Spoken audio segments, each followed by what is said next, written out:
प्राण केंद्र जो धारणा स्थान, इन 7 धारणा स्थानों पर एक सूक्ष्म स्थान पर केंद्रित होकर मन की कल्पना शक्ति का उपयोग करते हुए तीव्र ऊर्जा को तीव्र गति से भ्रमण कराते हुए जप करना,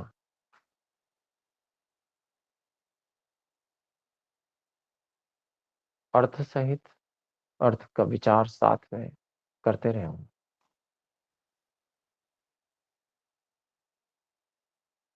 एक ही स्थान पर निरंतर जप करने से और मन की कल्पना शक्ति का उपयोग करके क्रिया करते रहने से विशेष रंग अनुभव में आने लगेंगे। स्थान विशेष पर विशेष रंग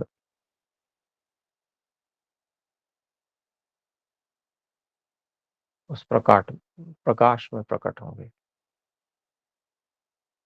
निरंतरता से लंबे समय तक जप करते रहने से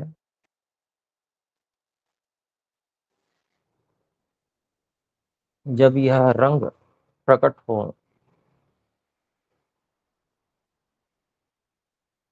तो इन रंगों को ही देखते हुए हमें इस जप को और कम से कम 5 मिनट करना है।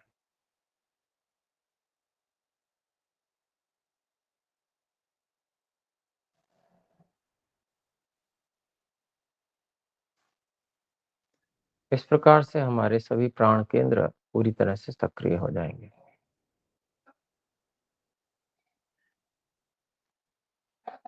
और धीरे धीरे हमें प्राणमय कोश पर विजय होगी। इसके उपयोग करने में हम समर्थ होंगे और इनकी सीमाओं को भी हम अनुभव करके वैराग्य पूर्वक इससे आगे मनोमय कोश की ओर बढ़ेंगे। आइए एक बार ओम का उच्चारण करके इस कक्षा को विराम करते हैं। ओम।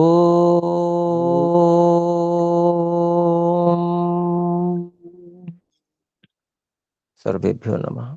सभी को सादर नमस्ते। नमस्ते गुरुजी। नमस्ते गुरुजी।